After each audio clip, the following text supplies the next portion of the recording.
sama Mas De Freeman era ya. Oke, mungkin kita langsung saja ya masuk ke materinya, teman-teman. Siap, terima kasih Pak. Oke, sama-sama juga. Makasih juga udah diingatkan. Saya coba share screen ya, materi terkait dengan Apache Spark-nya. Ini ya. Ini mah yang minggu lalu ya. HPC pertemuan 13 ini yang minggu lalu nih. Bukan yang sekarang. Ini yang pertemuan 12. Mungkin yang pertemuan 13-nya HPC mana ya? Hitung guys.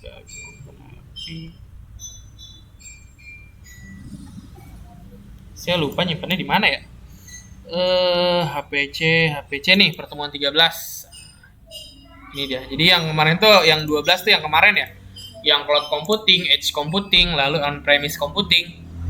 Nah, sekarang kita akan belajar terkait dengan Apache Spark-nya. Udah masuk nih ke Apache Spark-nya.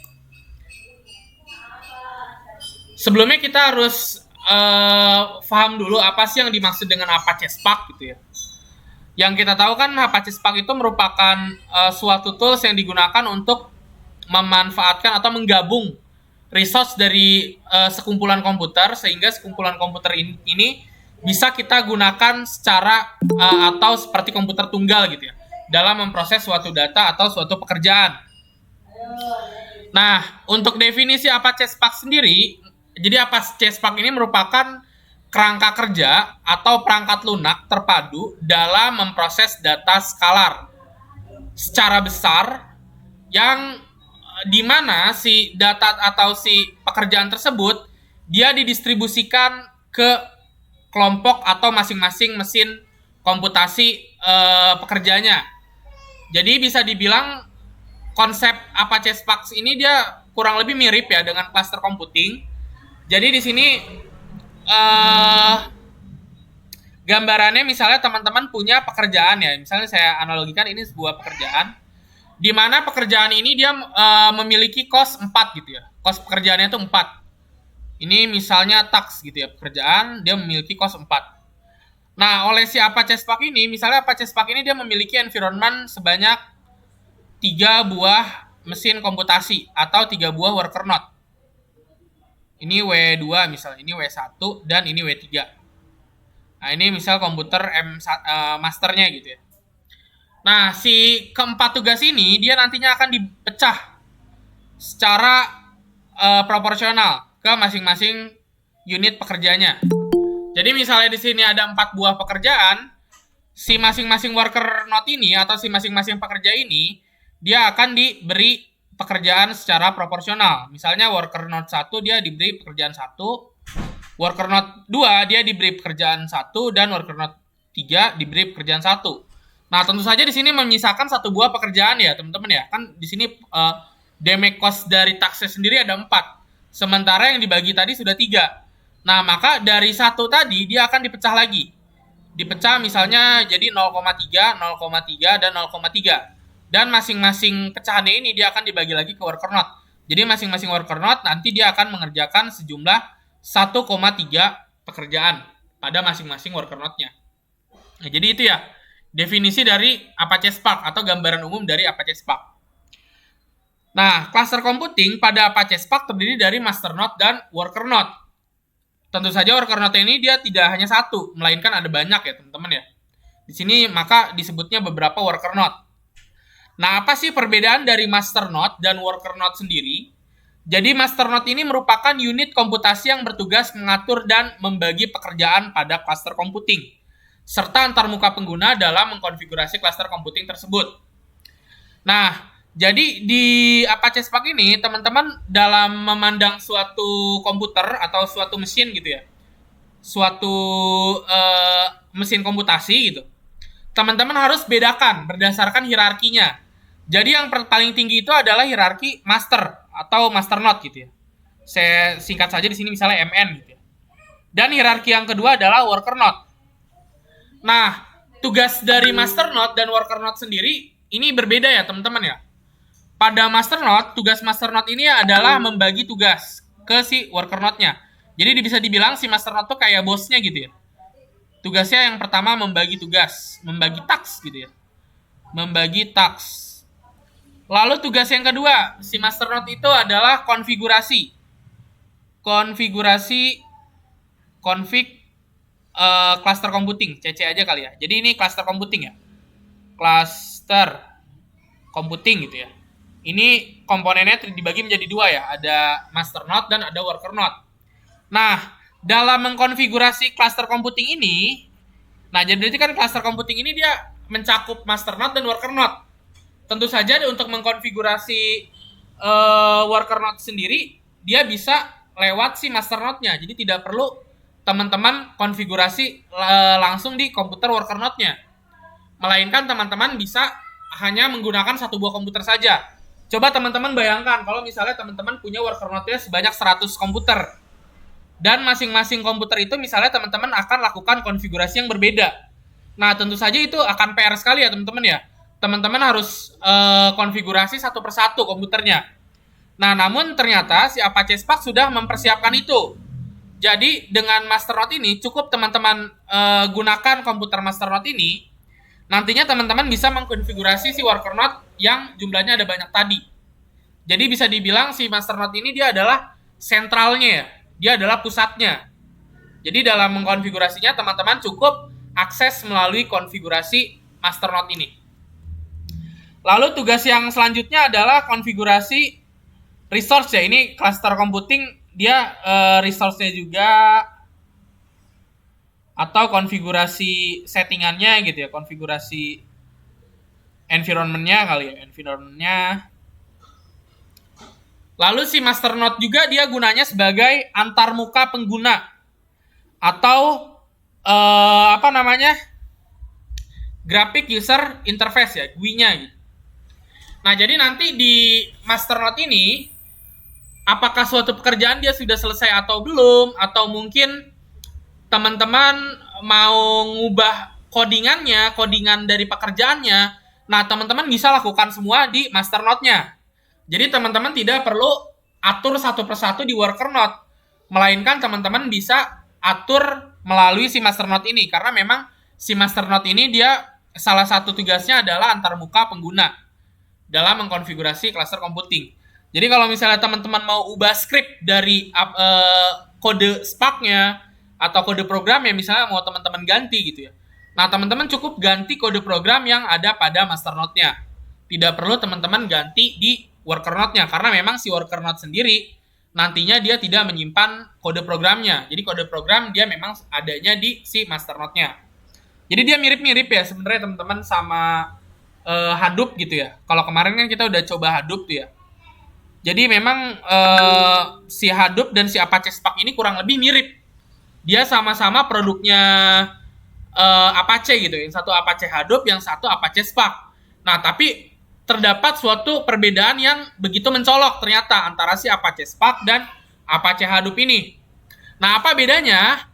Nah, pada Apache Hadoop, teman-teman penggunaan cluster computingnya ini dia biasanya digunakan untuk tugas-tugas yang hasilnya tidak perlu hasil yang real time atau hasil yang secara live akan keluar.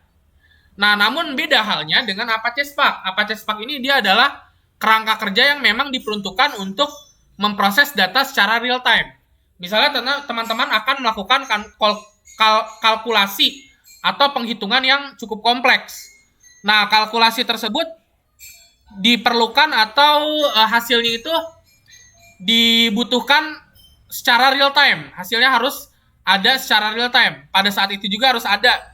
Misalnya seperti contoh penghitungan jarak kota A ke kota B pada Google Maps gitu ya. Nah, itu kan harus real time ya. Kalau nggak real time kan nanti teman-teman lagi nyari rute terdekat tapi ternyata hasil kalkulasinya itu terlambat. Teman-teman keburu keburu jauh dari persimpangannya atau dari belokannya. Nah, maka diperlukan suatu komputasi yang real time. Jadi Apache Spark itu yang mencolok dari Apache Spark itu dia adalah komputasi secara real time-nya itu ya, teman-teman. Mohon maaf sebentar, saya mau ini dulu.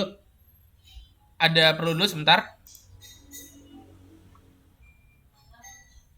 Itu dong. Itu yang main-main itu.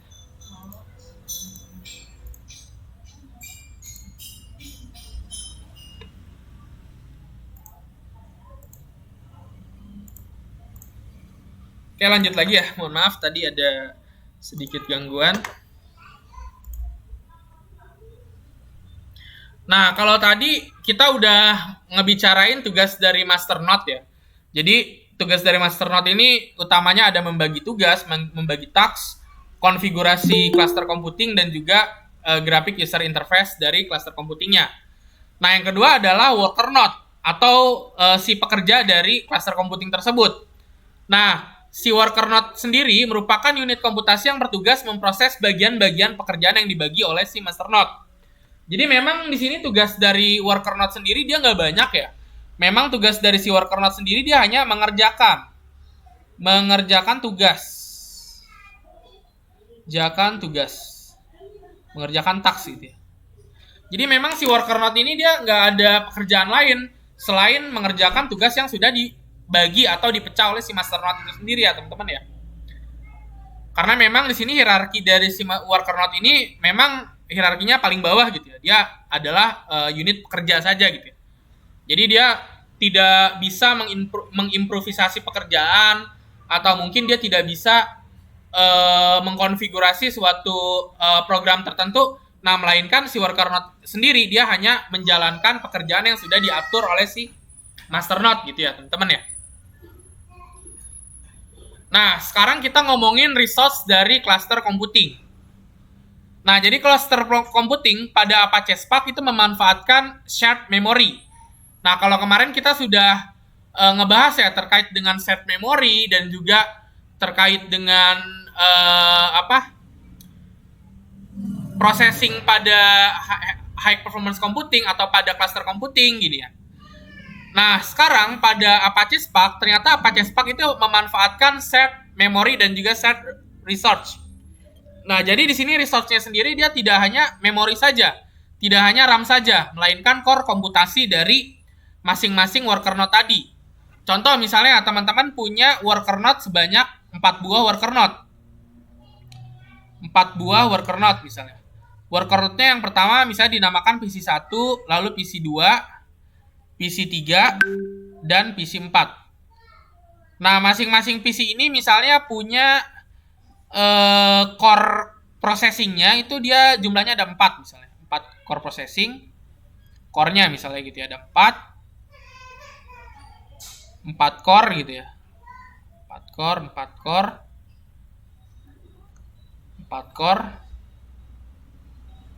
Core.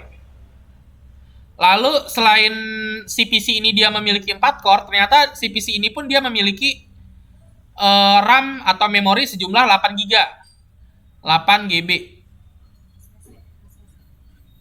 8 GB RAM gitu ya. Sini 8 GB.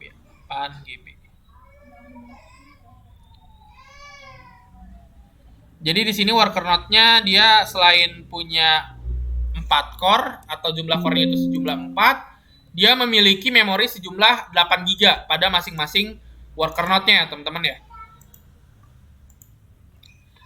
Nah, si resource ini nanti dia akan digabung menjadi suatu sistem komputasi tunggal, yakni yang dinamakan dengan cluster computing, yang dikelola oleh si Apache Spark ini. Jadi si Apache Spark ini dia adalah kerangka yang mengelola baik itu resource, proses komputasi, dan juga pembagian tugasnya. Jadi konsepnya sendiri ini dinamakan dengan cluster computing, namun framework atau tools yang digunakan untuk menjalankan cluster computing ini dia adalah Apache Spark. Jadi Apache Spark itu nama toolsnya ya, nama frameworknya. Konsepnya sendiri dia masih konsep cluster computing. Nah, dari keempat komputer ini nantinya dia akan digabung teman-teman resource-nya. Misal pada PC1, PC2, PC3, dan PC4, masing-masing komputer memiliki jumlah core sejumlah 4 core. Maka ketika kita gabung ke 4 core ini atau 4 komputer ini, maka cluster computing dia akan memiliki resource sebanyak 16 core. 16 core. Dengan memori atau RAM 8 dikali 4, 32 GB RAM. Nah, di sini case-nya yang kita coba perhatikan, jumlah komputer itu hanya ada 4. Nah, gimana kalau misalnya sekarang kita gunakan jumlah komputer ini sebanyak jumlah komputer yang ada pada lab day misalnya, lab komputer di UNAS pada umumnya. Misal di lab blended learning waktu itu jumlah komputer itu ada 25 komputer ya teman-teman ya. 25 komputer, 25 PC. Di mana masing-masing PC ini dia memiliki RAM-nya itu 8 GB. Dan juga memiliki jumlah core komputasi masing-masing komputer itu sebanyak 4 core. Nah, teman-teman bisa bayangkan, resource yang kita miliki pada cluster computing adalah 100 core dengan jumlah RAM sebanyak 200 GB. 200 GB. Nah, ini suatu resource yang sangat tinggi sekali ya, teman-teman ya. Coba kalau teman-teman beli komputer gitu ya, komputer tunggal, satu komputer gitu ya. Yang komputer itu punya jumlah core-nya itu 100. Lalu punya RAM-nya itu 200 GB. Nah, itu mungkin sudah kegolong superkomputer ya, teman-teman ya. Yang harga komputernya itu mungkin tinggi banget gitu ya, nyampe miliaran gitu ya. Nah, namun dengan resource yang ada dan penggabungan resource yang ada tersebut, menggunakan Apache Spark ini, kita dapat memperoleh resource yang kurang lebih sama dengan supercomputing atau superkomputer itu sendiri ya, teman-teman ya. Nah, di sini ini sudah dijelaskan ya teman-teman ya. Jadi worker node tadi dia memiliki core prosesor atau core komputasi dan juga memiliki memori, di mana nanti si core prosesor dan memori ini dia akan dimanfaatkan oleh si cluster computing sebagai shared resource atau resource tunggal pada cluster computingnya. Nah, lalu sekarang kita ngomongin kegunaan dari Apache Spark. Nah, berbeda dengan Apache Hadoop, Apache Spark tidak memproses data secara batch. Kalau kemarin Apache Hadoop kan dia datanya secara batch. Misal kita punya datanya itu 100 terabyte data. 100 terabyte data. Nah, 100 terabyte-nya ini pada Apache Hadoop kan dia akan diproses secara batch. Secara batch atau secara keseluruhan. Di mana si 100 terabyte datanya ini dia akan dikerjakan secara menyeluruh. Setelah dia dikerjakan secara menyeluruh, baru hasilnya nanti dia akan keluar atau keluar pada output gitu kan. Misal waktu pemprosesannya ini dari 100 terabyte ini misalnya 5 jam. 5 jam. Maka dari 100 terabyte ini kita memerlukan waktu komputasi sebanyak atau selama 5 jam. Nah, namun berbeda pada Apache Spark. Apache Spark ini dia memproses data secara real time atau secara satuan waktu tertentu. Biasanya satuan waktunya itu dalam second atau dalam detik.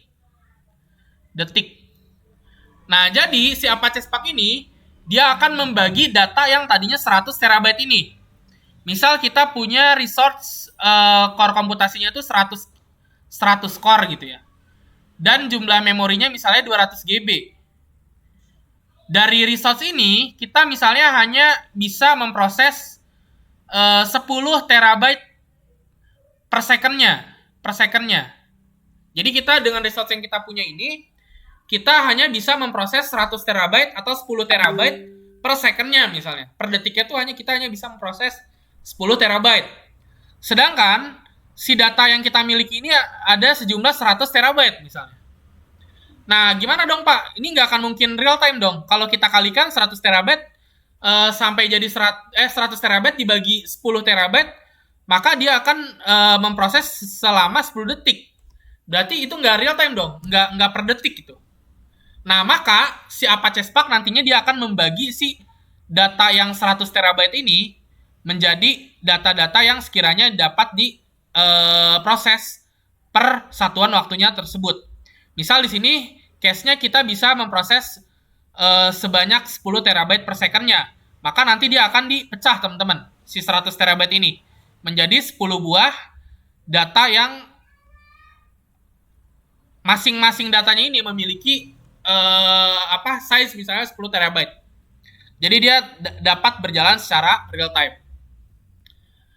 Nah, biasanya si data yang digunakan oleh si Apache Spark dan si Apache Hadoop ini, dia biasanya merupakan data yang berbeda.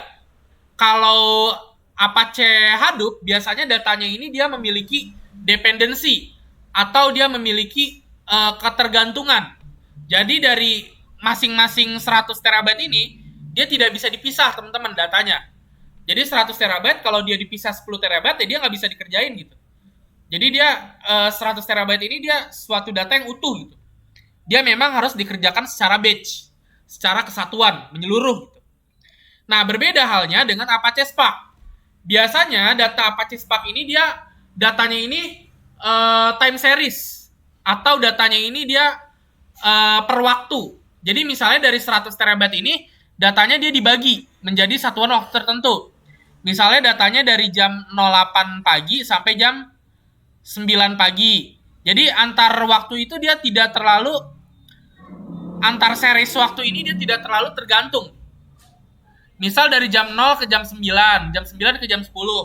Nah ini dia tidak terlalu tergantung pada data Apache Spark ini. Maka nantinya datanya dapat dipecah. Dari 100 terabyte misalnya dipecah menjadi 10 terabyte terlebih dahulu. Atau mungkin dipecah berdasarkan satuan waktu tertentu. Misalnya data time series-nya per 1 second dia akan dipecah. Jadi nanti yang akan diproses tuh pada detik pertama dia akan diproses, detik kedua dan seterusnya. Seperti itu ya, sehingga nanti hasilnya dia dapat keluar atau dapat diproses secara real time, secara waktu nyata gitu ya. Nah, batch processing adalah suatu model pengolahan data dengan menghimpun data terlebih dahulu. Jadi datanya dihimpun. Datanya dikumpulkan seluruhnya, misalnya ada 100 terabyte, ya dihimpun, dikumpulkan seluruhnya. Dan diatur pengelompokan datanya dalam kelompok-kelompok yang disebut dengan batch. Jadi nanti dari 100 terabyte data ini, baru dia akan dipecah, dibagi ke si cluster computingnya, ke si worker node-nya. Nah, namun hasilnya dia tidak secara real time ya, kalau batch processing ini. Nah, beda halnya dengan real-time processing. Pada real-time processing ini adalah mekanisme pengontrolan, perekaman data, dan pemrosesan yang sangat cepat. Sehingga output yang dihasilkan dapat diterima dalam waktu yang relatif sama. Jadi misalnya, teman-teman, contohnya pada saat teman-teman mencari rute terbaik atau mungkin tempat terdekat pada Google Maps. Teman-teman misalnya mau cari rute dari rumah teman-teman ke UNAS. Teman-teman klik cari rute secara real time, pada waktu itu juga si rute dia akan muncul kan. Dan penghitungan rutenya itu dia akan berjalan secara real time kan. Jadi ketika teman-teman belokin mobil ke arah jalan TB Simatupang misalnya. Nanti secara otomatis si Google Maps dia akan menghitung rute terbaik lagi kan di TB Simatupang. Nah, kalau teman-teman pakai jalan lain, misalnya teman-teman lewat Pasar Minggu gitu. Nah, tentu saja nanti si Google Maps dia akan menghitung secara real time juga rute terbaik ke UNAS. Harus jalan mananya? Apakah harus jalan Gor sana atau mungkin ngelewatin pasar, lewat underpass. Nah, itu nanti dia akan dihitung secara real time ya oleh si Apache Spark ini. Nah, itu ya teman-teman ya, perbedaan antara batch processing dan juga real-time processing. Atau mungkin pada saat teman-teman cari driver ojol. Misalnya teman-teman kan baru turun nih dari stasiun Pasar Minggu misalnya. Lalu teman-teman mau pakai ojol ke UNAS misalnya. Nah, di situ kan ada proses komputasi kan, ada proses penghitungan. Penghitungan jarak teman-teman ke arah UNAS-nya, begitu juga jarak dari si driver ojolnya ke titik lokasi teman-teman. Nah, proses penghitungan itu tidak mungkin kan dia berjalan secara tidak real time. Misalnya penghitungannya 5 menit. Wah, itu udah terlalu lama sekali kan. Si customer tentu saja dia tidak akan nyaman kalau misalnya ojol memerlukan proses yang begitu lama untuk menentukan driver ojolnya atau mungkin tarif dari ojolnya. Nah, tentu saja ini harus berjalan secara real time. Nah, itu ya contoh pemanfaatan komputasi processing secara real time. Nah, si Apache Spark sendiri, tadi kan saya bilang ya, Apache Spark ini dia merupakan engine-nya atau dia merupakan tools dari cluster computing-nya. Konsepnya sendiri dia tetap cluster computing. Namun tools atau dari framework-nya ini dia adalah Apache Spark. Nah, ternyata tools Apache Spark ini dia memiliki beberapa core atau memiliki beberapa inti. Jadi kalau teman-teman lihat ke lebih dalamnya, si Apache Spark ini ternyata dia dibuild dengan beberapa core atau pada beberapa inti gitu ya.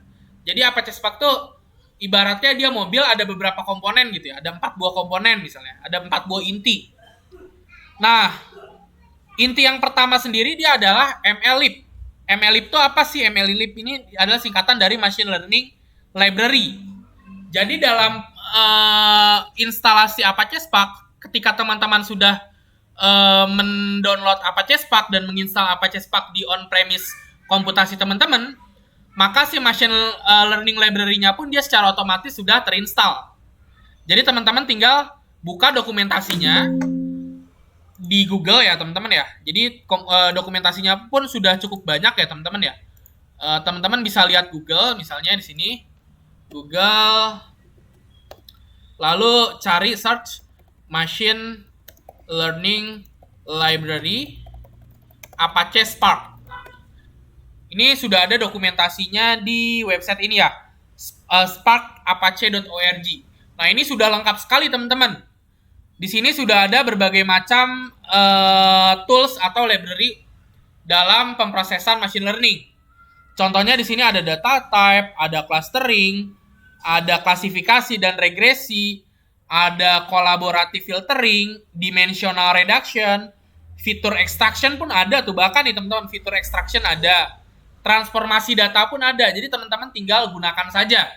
Tinggal buka dokumentasinya di website spark.apache.org. Lalu misalnya kebutuhan teman-teman apa nih? Misalnya saya mau melakukan klasifikasi, Pak. Klasifikasi pada data tertentu atau pada big data tertentu. Nah, teman-teman tinggal lihat nih dokumentasinya. Di sini sudah cukup lengkap ya. Bahkan untuk algoritma yang mau digunakan pun di sini teman-teman sudah disediakan ya, teman-teman ya. Misal klasifikasi mau pakai algoritma linear model, di sini ada classification SVM, linear regression, lalu pakai decision tree, lalu pakai ensemble. Nih di ensemble udah ada juga ya, ada random forest, ada gradient boost tree, ada naive bias. Nah, misalnya pakai naive bias. Di sini kode programnya sudah ada, teman-teman. Codingannya sudah ada, sudah disediakan oleh si Apache Spark ini. Nah, ini contoh codingannya sudah ada dengan menggunakan bahasa Scala, bahasa pemrograman Java, dan bahasa pemrograman Python. Jadi, memang si Apache Spark ini dia sudah tersedia pada 3 buah bahasa, yakni bahasa Scala, bahasa Java, dan bahasa Python. Nah, lalu komponen yang kedua adalah Spark SQL dalam memproses transformasi data. Nah, jadi si Apache Spark ini dia berbeda dengan library Pandas ataupun NumPy. Kalau misalnya teman-teman ini udah belajar Python, biasanya kan transformasi data itu menggunakan Pandas dan juga menggunakan NumPy ya. NumPy atau Pandas gitu kan. Library Pandas atau NumPy. Nah, berbeda halnya dengan NumPy dan juga Pandas, Apache Spark ini dalam proses transformasinya dia menggunakan SQL atau query language ya, struktur query language. Jadi dia menggunakan query teman-teman dalam mentransformasi datanya atau dalam mengubah datanya. Sama halnya dengan teman-teman menggunakan SQL pada database. Contoh misalnya, teman-teman ingin mencari data yang namanya itu misalnya Anton. Misal teman-teman punya sekumpulan data gitu ya. Sekumpulan data ini misalnya, sekumpulan data mahasiswa FTKI di UNAS. Di mana data tersebut terdiri dari field nama, field nomor induk mahasiswa, dan field semester keberapa atau angkatan keberapa misalnya. Nah, teman-teman ingin melakukan transformasi data pada dataset tersebut misalnya atau pada dataset mahasiswa tersebut. Misal data yang kita ambil itu adalah mahasiswa yang namanya Anton atau nama mahasiswa yang angkatan tahun 2010. Nah, kita bisa memanfaatkan Spark SQL ini, teman-teman. Jadi dia kurang lebih mirip dengan penulisan SQL pada database. Misal nama datasetnya adalah mahasiswa gitu ya. Nah, misal saya mau cari mahasiswa yang namanya si Anton. Kita tinggal tuliskan di Apache Spark-nya nanti select from mahasiswa misalnya, atau select nama, koma, atau select bintang aja ya, select bintang from mahasiswa where nama sama dengan misalnya Anton gitu. Anton. Nah, dia jadi mirip banget teman-teman dengan SQL ya, dengan SQL pada database dalam proses transformasi datanya. Nah, berbeda halnya kan dengan Python, dengan Pandas atau mungkin NumPy. Kalau Pandas dan NumPy biasanya pakai df nama misalnya, df nama sama dengan misalnya Anton gitu kan. Ribet kan biasanya kalau pakai Pandas atau NumPy. Nah, lain halnya dengan Apache Spark, teman-teman bisa menggunakan SQL pada Apache Spark ini dalam proses transformasi datanya. Atau mungkin misalnya teman-teman mau ambil mahasiswa yang angkatan tahun 2010. Nah, teman-teman tinggal tulis aja SQL-nya. Select bintang from mahasiswa misalnya. Mahasiswa where angkatan misalnya sama dengan 2010 misalnya. Atau mungkin angkatan di atas 2010 atau mungkin 2020 di atas 2020. Nah, ini teman-teman bisa gunakan SQL ya. Jadi cukup mudah sekali ya teman-teman ya. Nah, nanti mungkin untuk coding menggunakan Apache Spark-nya kita akan pelajari di minggu depan ya. Kita akan coba studi kasusnya. Kita akan coba pemanfaatan Apache Spark untuk studi kasus, regresi, untuk studi kasus klasifikasi dan studi kasus clustering ya.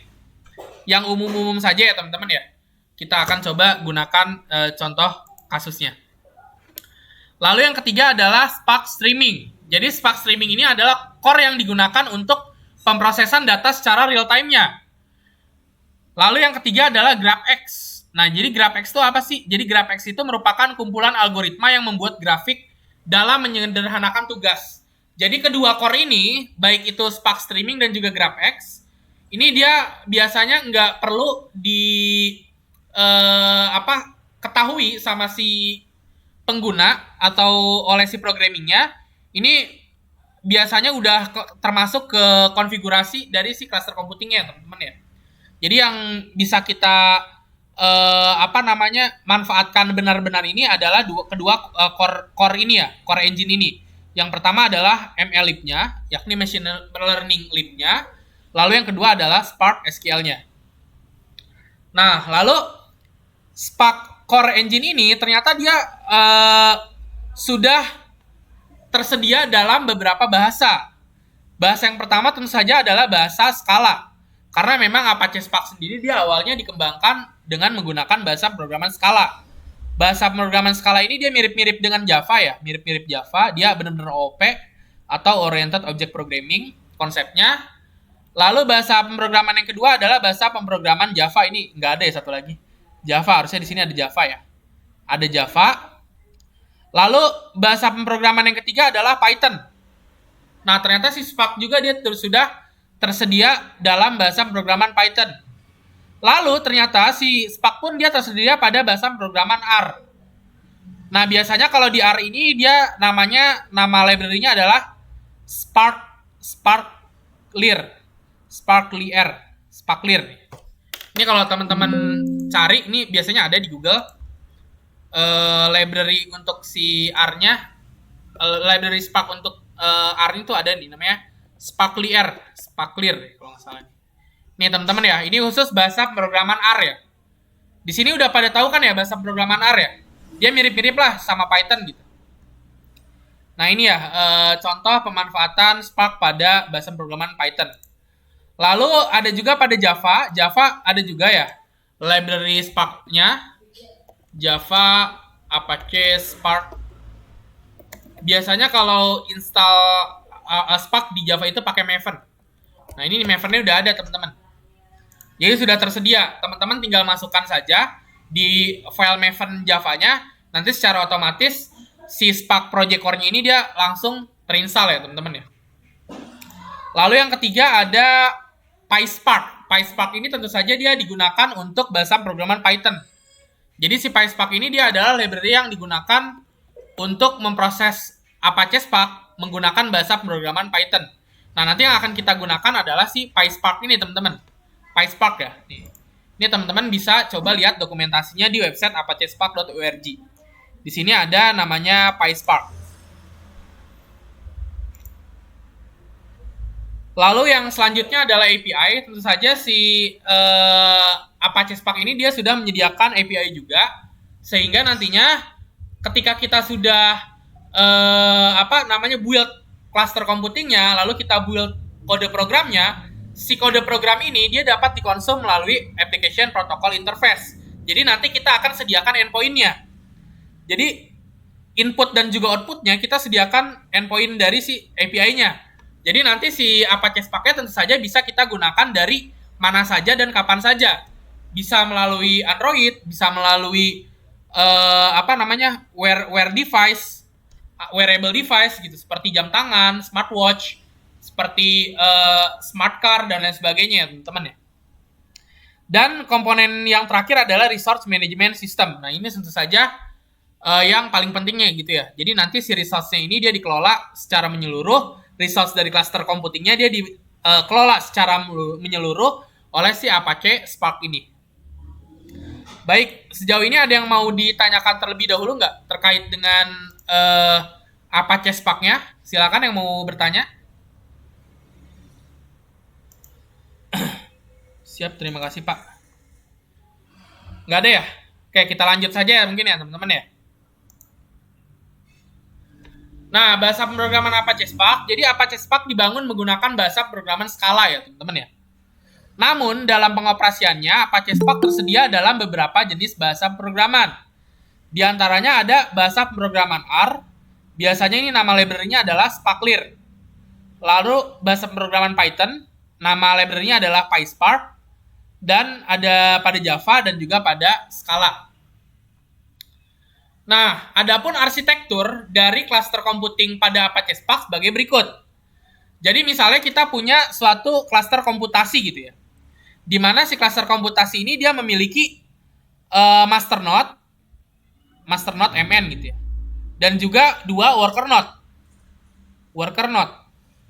Nah, jadi di sini kita punya master node dan juga worker node. Nah, di mana si master node ini dia adalah mesin yang menyimpan Spark konteks atau konfigurasi dari si Apache Spark-nya ini. Karena memang kita config si konteksnya ini pada master node-nya ya teman-teman ya, yakni driver programnya. Jadi si driver programnya ini dia ada di master node-nya. Nah, lalu dari si Spark konteks ini, nanti si Spark konteks konfigurasi dari master node-nya ini dia akan dikirimkan ke cluster manager-nya. Jadi nanti dia akan di-manage pada cluster manager ini. Nah, ini tentu saja masih pada ranah master node ya, teman-teman ya, cluster manager ini. Nah, lalu si cluster manager ini dia akan berkomunikasi dengan si eksekutor pada worker node-nya. Jadi misal si master node dia bilang, tugas satu ini, task satu ini, dia dibagi menjadi dua ini ya, misalnya dua bagian, yakni T1 sama T2.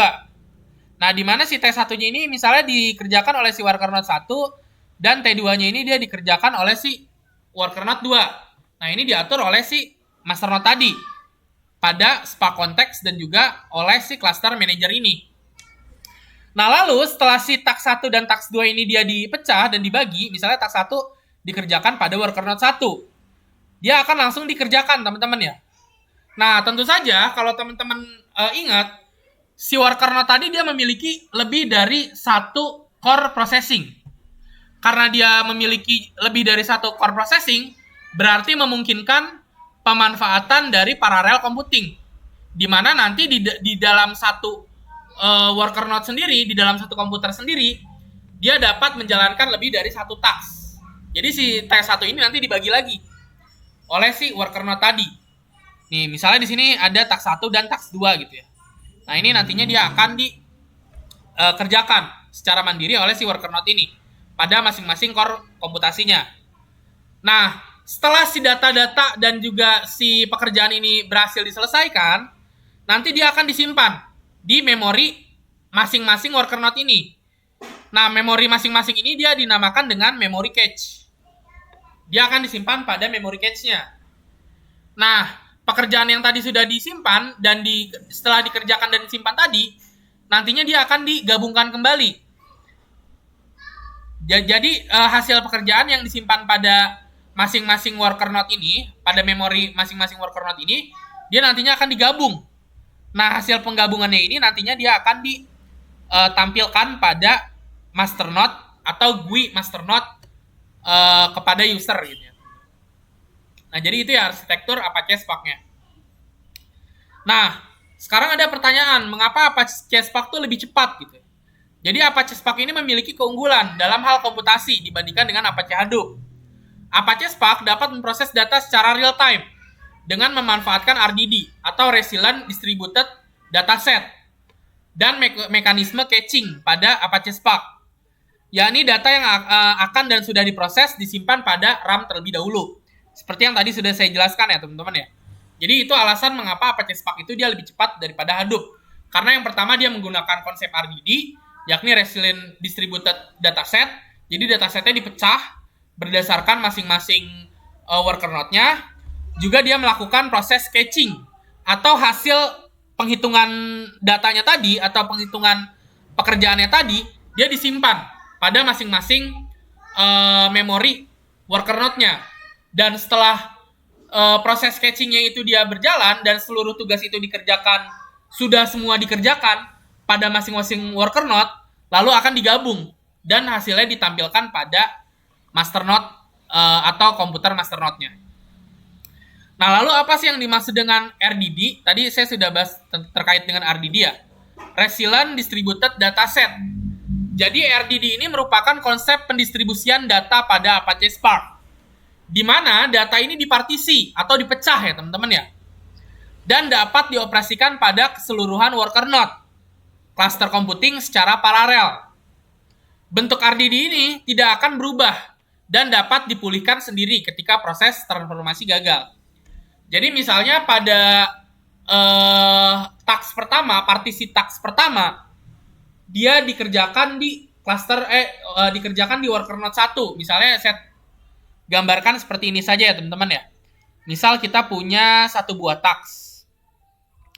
Si task 1 ini dia dipecah menjadi dua partisi, yakni T1 dan T2. Si T1 ini dia akan dikerjakan pada worker node 1 misalnya. Worker node 1. Nah, ketika si T1 ini dia gagal diproses oleh si worker node ini, pekerjaan si task 1 ini dia tidak akan langsung hancur atau tidak akan langsung error. Karena memang si T1 ini dia disimpan dulu di si cache-nya. Di si memory cache tadi. Cache memory. Dia akan disimpan dulu di cache memorinya. Memory gitu ya. Nah, ketika si prosesnya ini dia sudah berhasil, tidak gagal misalnya. Nah, si cache memory ini dia akan berubah. Dia akan menyimpan hasil hasil processing dari si T1 ini. Nah, tapi kalau dia gagal, dia kan si cache memorinya tetap menyimpan si T1-nya sehingga dia dapat dijalankan secara dijalankan ulang gitu ya. Dapat diproses ulang gitu. Nah, adapun tipe data pada Apache Spark, jadi Apache Spark ini dia mendukung beberapa file format.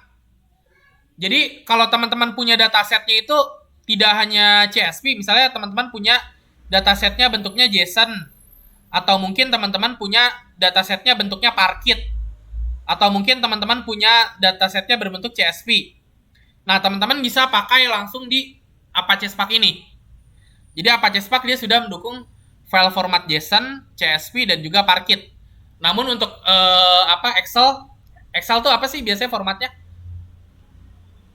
Excel ya, apa sih dokumen Excel tuh? Nah, dokumen Excel itu dia belum ini ya teman-teman ya, belum bisa di Apache Spark. Nah, tapi di sini teman-teman bisa menggunakan CSV, JSON, dan juga Parquet. Nah, lalu apa sih keuntungan dan kerugian dari masing-masing file format sendiri? Nah, ternyata kalau teman-teman perhatikan di sini yang paling mudah dibaca itu adalah dalam bentuk format Parquet dan juga JSON. Nah, untuk Parquet dan JSON sendiri, di sini ternyata dia memiliki keunggulan dan memiliki kelemahan. Di mana di JSON kelemahannya itu adalah datanya itu tidak berbentuk kolumner. Tidak berbentuk kolumner ya datanya itu. Atau raw datanya itu dia tidak terbentuk kolumner. Karena memang bentuk data JSON itu ya bentuk data JSON gitu ya, nggak berbentuk kolumner. Melainkan dalam bentuk struktur JSON.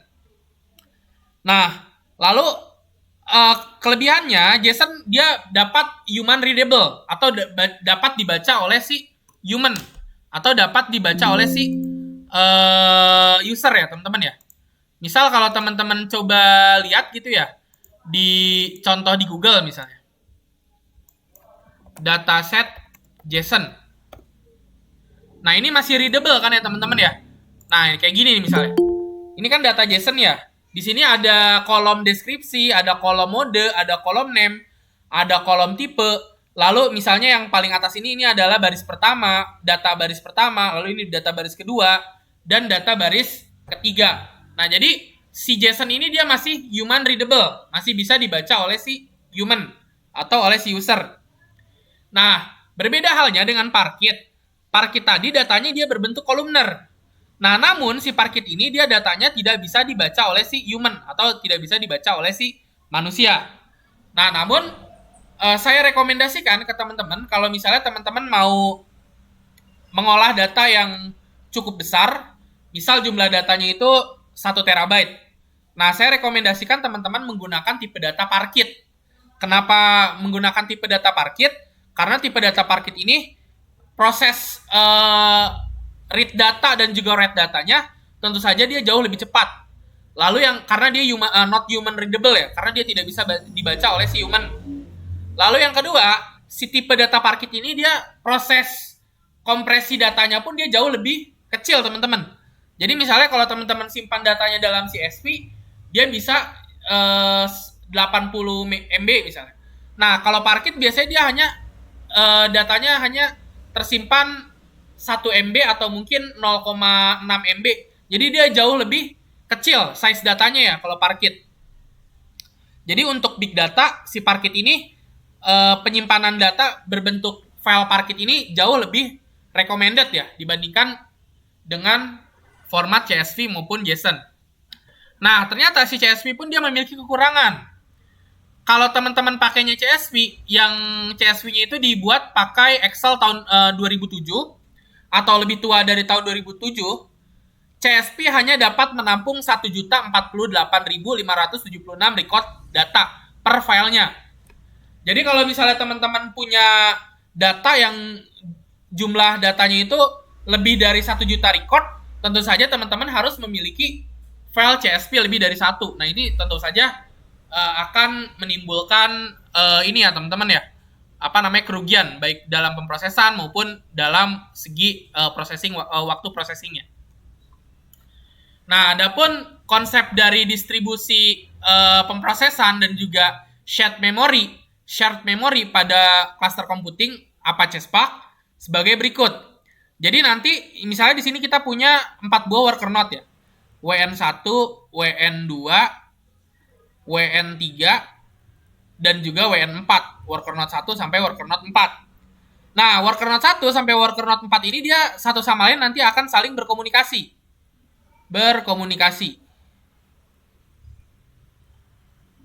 Baik itu WN1 ke WN2, WN1 ke WN4, WN1 ke WN3 misalnya. Begitu juga WN2 ke WN4 misalnya. Nah, di dalam worker node sendiri nantinya si memori dan si prosesor ini dia akan saling berkomunikasi teman-teman. Jadi nanti data yang sudah diproses misalnya oleh si prosesor dia langsung akan disimpan di memori ini dan seterusnya gitu ya. Jadi dia terdapat hierarki komunikasi pada masing-masing komponennya. Di dalam worker node sendiri komunikasi antar prosesor dan memori. Lalu di dalam cluster computingnya sendiri komunikasi antar si worker node-nya, teman-teman.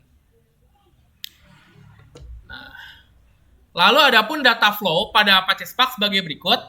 Jadi yang pertama dataset ini dia diubah dulu, teman-teman. Yang tadinya datasetnya berbentuk JSON, berbentuk Parquet, berbentuk CSV, dia nantinya akan diubah dulu ke dalam bentuk RDD atau Resilient Distributed Dataset. Nah, misalnya datanya dibagi menjadi 2 partisi gitu ya. Jadi menjadi 2 RDD gitu. Nah, dari kedua RDD ini nantinya dia dapat dilakukan proses transformasi. Misalnya dia akan dilakukan proses filtering. Misalnya data yang akan dipanggil adalah data yang data mahasiswa yang namanya Anton misalnya. Namanya Anton. Nah, maka ini akan dilakukan proses transformasi pada RDD ini. Setelah proses transformasi tadi berhasil, si datasetnya nantinya akan dikembalikan lagi ke bentuk RDD. Jadi nanti hasil transformasinya dia akan diubah menjadi bentuk RDD lagi, teman-teman.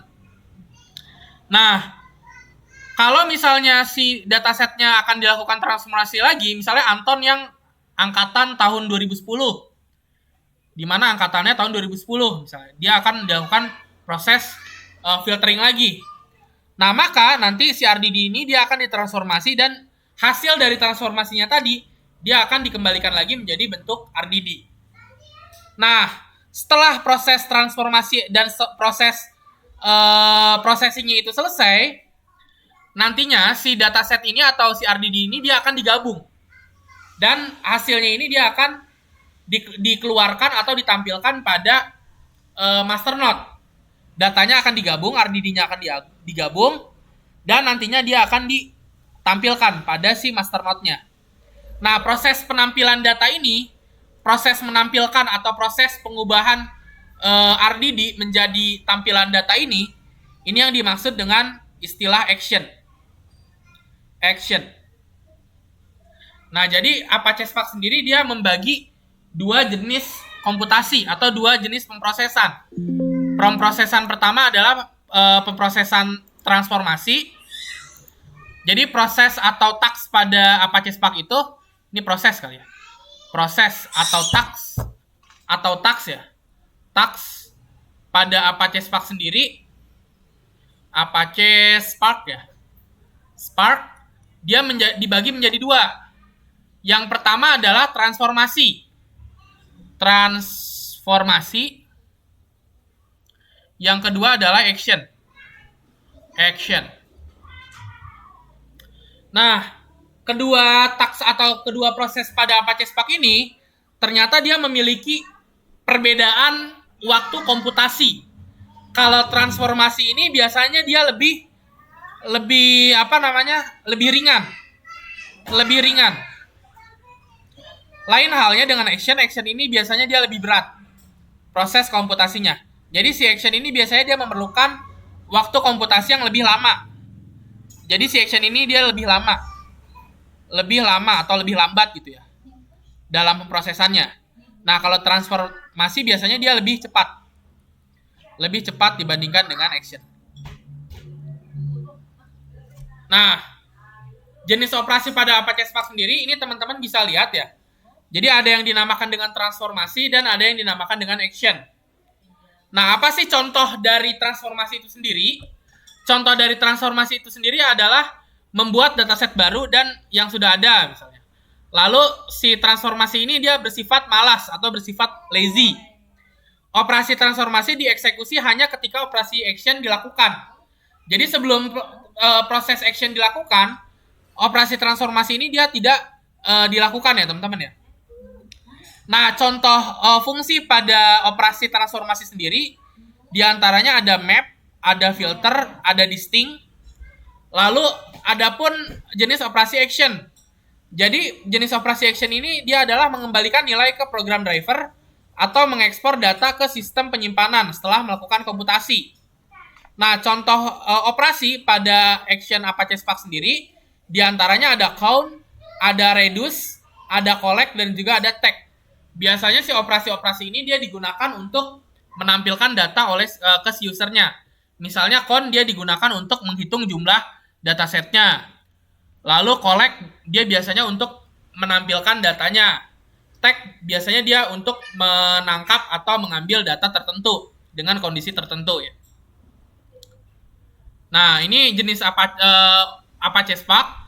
Jadi Apache Spark sendiri dia tersedia pada beberapa jenis lingkungan komputasi. Yang pertama adalah jenis komputasi on-premise, yakni memasang dan mengkonfigurasi Apache Spark pada perangkat lokal yang terhubung pada jaringan LAN atau Local Area Network, dan menentukan unit yang akan dijadikan master node dan juga worker node-nya. Jadi on-premise ini ya kita konfigurasi sendiri, setting sendiri, setup sendiri gitu ya. Nah, lalu yang kedua adalah on-cloud. On-cloud itu dia sudah banyak penyedia jasanya. Jadi on-cloud itu dia semacam kayak service. Kita tinggal gunakan Apache Spark-nya, konfigurasi Apache Spark-nya sendiri dia sudah diatur oleh si cloud-nya. Misalnya oleh si Google Cloud, oleh si Amazon Web Service atau AWS ya. Atau mungkin ada satu lagi oleh si Microsoft Azure. Azure. Nah, ini sudah ada ya, teman-teman ya. Jadi teman-teman tinggal gunakan saja kalau teman-teman mau pakai Apache Spark yang on cloud ini. Nah, namun masing-masing ini dia punya kelebihan dan kekurangan. Minggu lalu sudah kita bahas ya, apa sih kelebihan dari on-premise, apa kelebihan dari on-cloud, kekurangannya apa. Nah, tentu saja on-cloud ini semakin tinggi resource yang kita mau, semakin tinggi resource yang kita inginkan, maka cost ataupun dana sewa untuk servisnya pun dia akan semakin mahal. Semakin mahal. Cost atau dananya akan semakin mahal. Nah, lain halnya dengan on-premise. Pada on-premise kita bisa memanfaatkan resource-resource yang kita miliki atau resource-resource yang sudah ada. Nah, ini untuk membangun PySpark pada on-premise komputasi ya.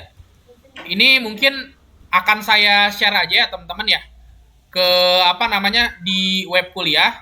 Nanti teman-teman bisa coba praktekkan saja ya nanti untuk instalasinya. Jadi minggu depan nanti kita tinggal coba ya praktekkan ya operasi-operasi pada Apache Spark on-premise ini.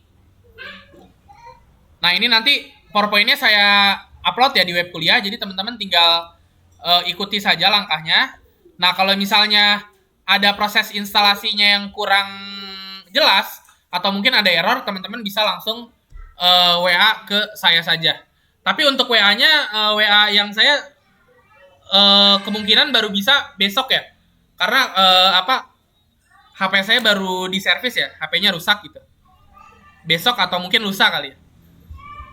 Jadi teman-teman nanti bisa nanya melalui grup saja ya. Nanti saya akan balas melalui HP istri saya. Oke. Sejauh ini ada yang mau ditanyakan terlebih dahulu terkait dengan materi Apache Spark-nya? Silakan yang mau ditanyakan. Ada yang mau ditanyakan?